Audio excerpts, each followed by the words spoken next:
esta extraordinaria mesa de debate donde se confrontan las ideas y los puntos de vista de los distintos temas nacionales e internacionales que ocurren en el día a día. Muy buenos días, don Álvaro Arbelo Hijo.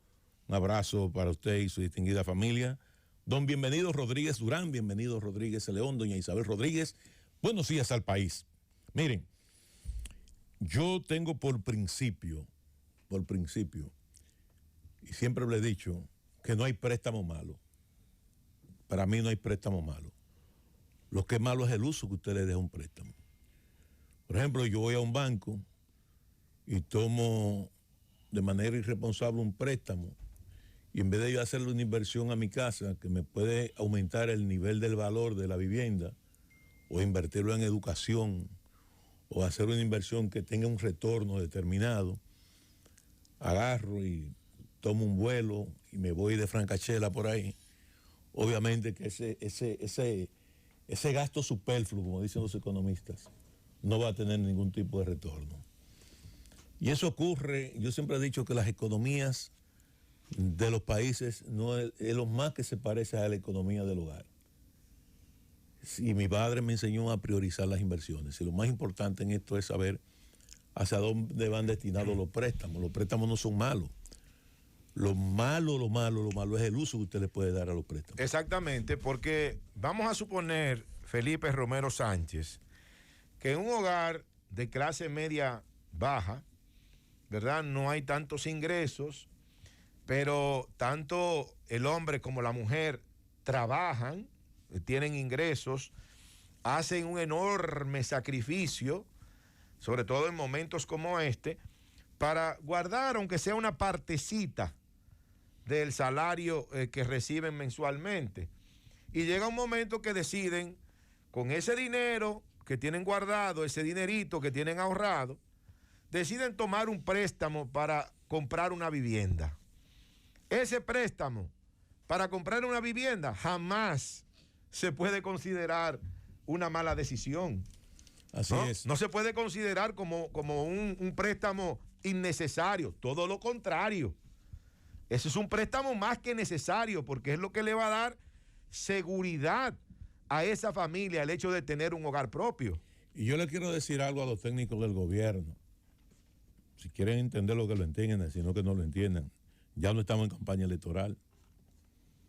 Están ahí para gobernar. No, hay gente que ya está empezando. Ya. Y hay gente que creen que están en campaña electoral. Número uno. Número dos, al PLD no lo sacó una crisis económica. Muy por el contrario.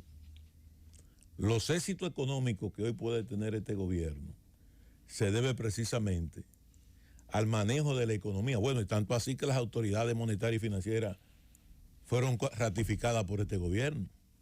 Y si fueron ratificadas por este gobierno, se supone que fue porque desarrollaron un buen desempeño al frente de sus instituciones.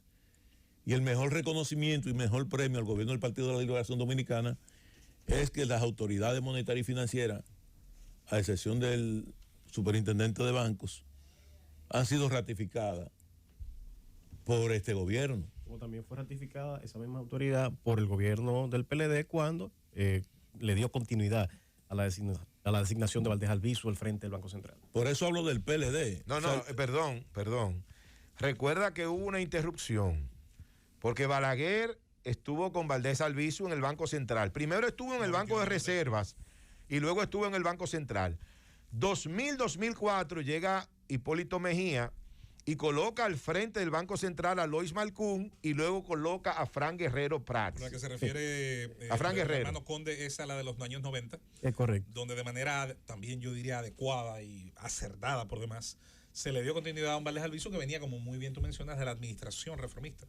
Claro. Se le dio exactamente. A eso nos referimos ahí. Pero ahí, de ahí en adelante, cuando le tocó al PRD de entonces, hoy, Partido Revolucionario Moderno, me refiero por los actores que estaban en aquel momento en el PRD y los actores que están hoy en el PRM, ahí hubo una interrupción.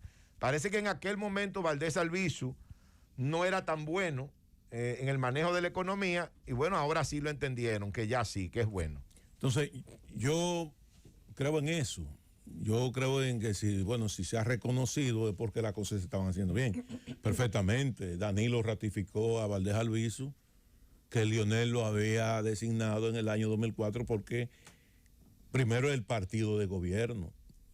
Segundo, estamos hablando de una gestión económica del Partido de la Liberación Dominicana, más allá de los matices de la administración pública de un candidato o de un presidente u otro. Entonces, quiero recordar que al PLD no lo sacó una crisis económica, muy por el contrario. Una reducción de la pobreza de un 48% que le encontró en el año 2004 a un 21%, no que lo digo yo, lo dijo el propio presidente de la República actual, Luis Abinader, que nos dijo en la última entrevista que sostuvimos con él, que aunque la pandemia había aumentado cerca de un 22-23%, ya se encontraba en los mismos niveles prácticamente del año 2019. Por tanto, también eso es importante que la gente lo entienda. Y yo le voy a decir lo siguiente. Este gobierno no tiene justificación para fracasar en el manejo económico. En la República Dominicana, en el histórico de la República Dominicana, nunca como antes había habido un flujo de divisa hacia la República Dominicana como en los últimos 2 años. Nunca en su vida. Nunca, nunca, nunca.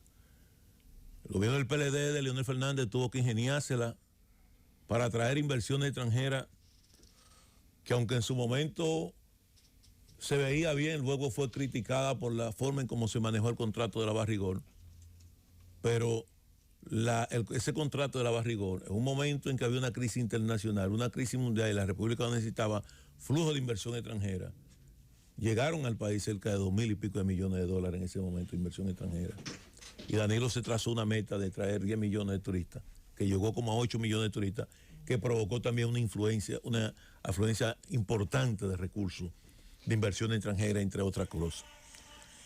No puede darse el lujo de fracasar un gobierno que ha tomado en 18 meses cerca de lo que representa el Producto Interno Bruto de un año en la República Dominicana en términos de presión fiscal. Estamos hablando cerca de 14,000 millones de dólares. Cerca de 14,000 millones de dólares que ha tomado este gobierno en préstamo. Por tanto, no puede fracasar porque no puede argumentarle a este país luego de que el fracaso ha sido porque desde el Congreso le boicotearon los préstamos y que por eso no se pusieron poner en marcha los programas de mitigación de la pandemia. No puede fracasar un gobierno que en el día de hoy exhibe ingresos por concepto de remesa a la República Dominicana en una remesa récord en el histórico de 10,400 millones de dólares de remesa. 10,400 millones de dólares de remesa que entran a la República Dominicana y que como resultado de esa entrada a la República Dominicana también equilibran la balanza de pago y la balanza comercial sobre todo. Y no puede fracasar tampoco un gobierno donde ha anunciado un incremento importante en las exportaciones, donde se hablan exportaciones por encima de los 13,000 millones de dólares.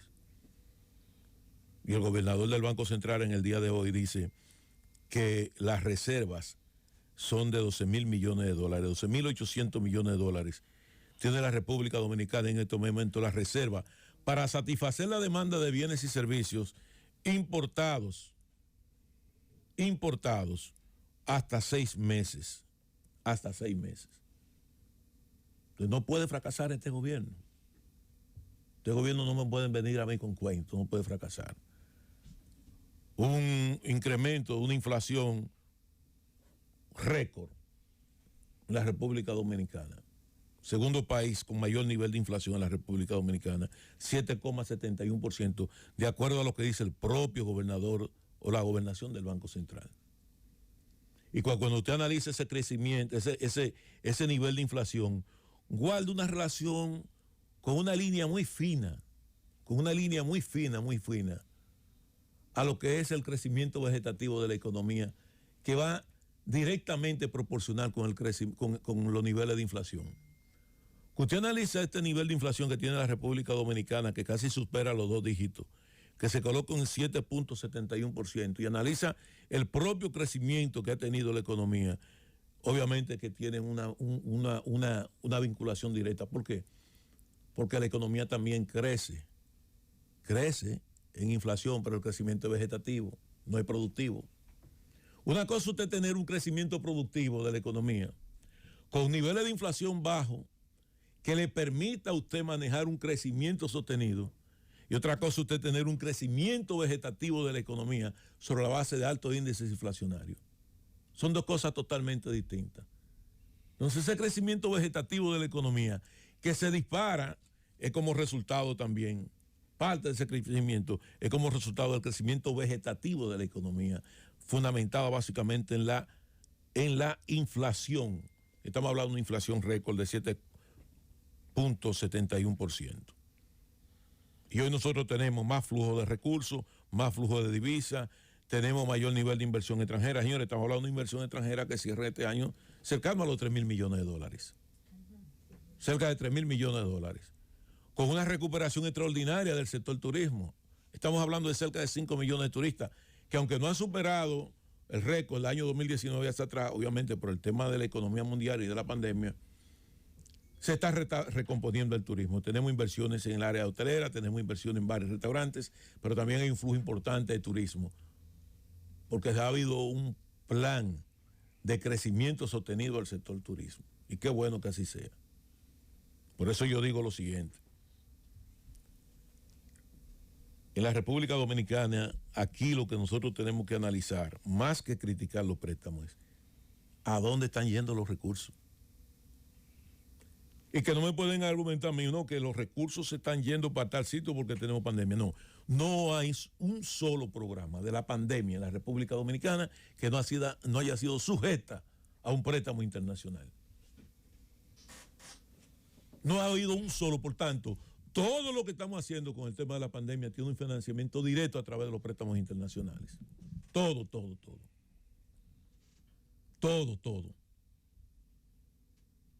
Nosotros deberíamos estar creciendo un 24% por cada $1.000 millones de dólares, ¿cómo se llama? 50.000 millones de pesos, equivale a un 50.000 millones de pesos, por cada 100 millones, equivale al Producto Interno Bruto, ¿verdad? Entonces, por cada 1.000 millones de dólares, que nosotros tomamos prestado, deberíamos estar creciendo por lo menos un punto porcentual. Porque 1.000 millones de dólares equivale a cuánto? 57.000 millones de pesos. 55.000 millones de pesos. Ahora, y si nosotros hemos tomado 13.000 millones de pesos, calcúlelo. Ahora, ¿cuál ha sido la parte donde más ha impactado el tema del crecimiento de la economía? Señores, váyanse a los gastos médicos para que ustedes vean. Váyanse a los gastos médicos, ubiquen el informe del Banco Central y váyanse al tema de los gastos médicos. Cómo han crecido aquí la industria farmacéutica en la República Dominicana. Entonces, obviamente que tienen que crecer porque hay una mayor demanda con el tema de la atención médica. En los hospitales, todo se ha concentrado ahí. Pero hay que chequear las otras áreas también, porque la industria de la construcción en estos momentos está jodida. Con incremento que no hay forma de cómo justificarlo. Que por más que me justifiquen a mí los fletes, no tienen forma de cómo justificarlo. Bueno, mi hermano, una funda de cemento que cuesta más de 425 pesos, un quintal de varilla que cuesta más de 3.500 pesos, que son dos de los materiales fundamentales para cualquier construcción. Usted ya puede imaginarse entonces por dónde están los costos para hacer hasta una vivienda modesta. Y yo no pienso que la inflación vaya a bajar, Felipe, si partimos de las declaraciones que dio el presidente recientemente, en el sentido de que la inflación, dice el presidente, se debe 100% a factores exógenos. Si es así, dice él, 100% a factores exógenos. Entonces, si es así, ¿cuál es la solución? ¿Vamos a tener inflación? ¿Cómo vamos a controlar? No hay manera de controlarla si los factores son exógenos. Entonces las remesas también son factores exógenos. La inversión extranjera son factores exógenos. Claro. ¿Entiendes? La misma veleidad de los organismos internacionales para otorgarnos préstamos son factores exógenos. No, y los recursos que traen los turistas que visitan el país todos son factores exógenos también. El problema no es si son factores exógenos, no, ¿qué hacer frente a esta situación? Como que para eso lo colocamos ahí para gobernar, por eso fue que sacamos al PLD del poder. El pueblo sacó al PLD del poder, fue para eso. O sea, no es, bueno, son factores exógenos, sí, pero todos son factores exógenos. Todos son factores exógenos. No podemos desvincular una cosa de la otra. Porque si queremos estar en una economía global y los turistas son buenos porque nos traen muchos recursos y las remesas son buenas porque nos traen muchos recursos, pues también tenemos que coger FAO. Hoy no anunciamos hoy con bombos y platillos que nos llegaron 10.400 millones de dólares en remesas en tiempo récord, un año. Bueno, pero vamos a coger el FAO también de la inflación. ¿Qué hacer para evitar que cuando usted vaya al supermercado el dinero le rinda más? Porque tenemos, señores, la cosa más rara, un dólar fortalecido. Hoy el dólar está mucho más bajo que en el año 2019. Pero está subiendo. No, pero está bien, pero hasta el día de hoy es un dólar que está fortalecido porque el dólar tiene un nivel de evaluación también con el crecimiento de la economía. Pero tú tienes en el año 2019 un dólar mucho hoy más barato que en... El dólar hoy está mucho más barato en el año 2019. Sin embargo, los precios de los productos son mucho más caros. Y no podemos gritar que no tenemos dólares para comprar petróleo, porque tenemos dólares para comprar petróleo. Hoy no tenemos una reserva de 12.800 millones de dólares, que es directamente proporcional con el mismo préstamo que tenemos. Y me dicen a mí, bueno, el problema es obra. Bueno, pues yo le voy a decir una cosa. Métanse en la carpeta de las obras que se construyeron aquí 2012 al 2019 para que veamos cuántas obras se construían diarias con los pocos o muchos recursos que manejó ese gobierno. Entonces, quiero concluir diciéndole a este gobierno que no fue la economía que sacó al PLD del poder. Fue una campaña bien montada, bien estructurada, de una sociedad civil, de una población con un nivel de hartazgo por la prolongación del PLD en el poder, por un lado, por otro lado también por el descaro de muchos funcionarios, y un entorno internacional desfavorable al Partido de la Liberación Dominicana, sobre todo después de la apertura de las relaciones con China. Si este gobierno está luchando por la reelección, como decía ahorita Nayib, tiene que garantizarle a este país un estadio superior de bienestar social al que encontró en el año 2019. Llévatelo.